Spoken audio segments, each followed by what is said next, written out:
ನಾನು ಬಿಡದಿ ರೈತರು ಪರ ಅಲ್ಲ, ಬೆಂಗಳೂರು ಜನಕ್ಕೆ ಈ ಪ್ರಶ್ನೆ ಮಾಡ್ತಾ ಇರೋದು. ನಮ್ಗಳ ಮನೆ ಮುಂದೆ ಇಟ್ಟಿರೋ ಪಾಟಲ್ಲಿ ತುಳಸಿ ಗಿಡ ಬತ್ತೋಯ್ತು, ಒಣಗೋಯ್ತು ಅಂದ್ರೇ ಬೇಜಾರಾಗ್ಬಿಡ್ತೀವಿ 2-3 ದಿನ. ಜಸ್ಟ್ ಈ ವ್ಯೂ ನೋಡಿ, ಕಂಪ್ಲೀಟಾಗಿ ನೋಡಿ. ನಾವು ಬೆಂಗಳೂರು ಸಾಕಾಗ್ತಾ ಇಲ್ಲ, ಇನ್ನೊಂದು ಮಿನಿ ಬೆಂಗಳೂರು ಮಾಡ್ತೀವಿ ಅಂತ ಜಾಗ ಹುಡುಕ್ತಾ ಇದ್ದಾರಲ್ಲ, ಇದೇ ಜಾಗದಲ್ಲಿ ಬಿಲ್ಡಿಂಗ್ಗಳನ್ನು ಎತ್ತಕ್ಕೆ, ಆಫೀಸ್ಗಳನ್ನು ಕಟ್ಟಕ್ಕೆ, ಕಾಂಕ್ರೀಟ್ ಕಾರ್ಡ್ ಮಾಡೋಕ್ಕೆ ಹೊರಟಿದ್ದಾರೆ. ಒಪ್ತೀರಾ ನೀವು ಇದನ್ನು?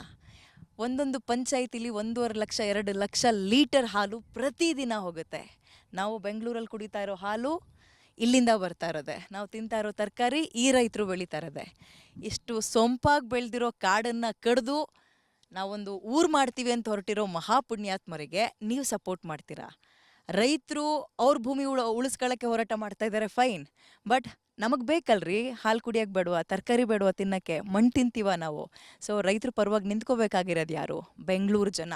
ಸಪೋರ್ಟ್ ಮಾಡಬೇಕಾಗಿರೋದು ಯಾರು? ಇದೇ ಬೆಂಗಳೂರಿನ ಜನ. ರೈತರ ಜೊತೆ ಕೈ ಜೋಡಿಸಿದ್ರೆ, ಮಾಧ್ಯಮದವರಾದರೂ ಆಗಲಿ, ಅದರ ಜೊತೆಗೆ ಬೆಂಗಳೂರಿನವರು ಕೈ ಸೇರಿಸ್ಬಿಟ್ರೆ, ನಿಜವಾಗಿಯೂ ಹೇಳ್ತೀನಿ, ರೈತರು ಉಸಿರು ಉಳಿಸ್ದಂಗೆ ಆಗುತ್ತೆ. ಇನ್ನೊಂದು ಸಲ ನೋಡ್ಕೊಬಿಡಿ, ಇದೇ ಹಸಿರಾಗಿರೋದನ್ನು ಕಡಿತಾರಂತೆ. ಮರಗಳನ್ನು ಕಡಿದು ಬಿಲ್ಡಿಂಗ್ಗಳನ್ನು ಕಟ್ತಾರಂತೆ, ಮೆಟ್ರೋ ತರ್ತಾರಂತೆ, ಮತ್ತೊಂದು ಬೆಂಗಳೂರು ಮಾಡ್ತಾರಂತೆ. ಒಪ್ತೀರಾ ನೀವು ಇದನ್ನು?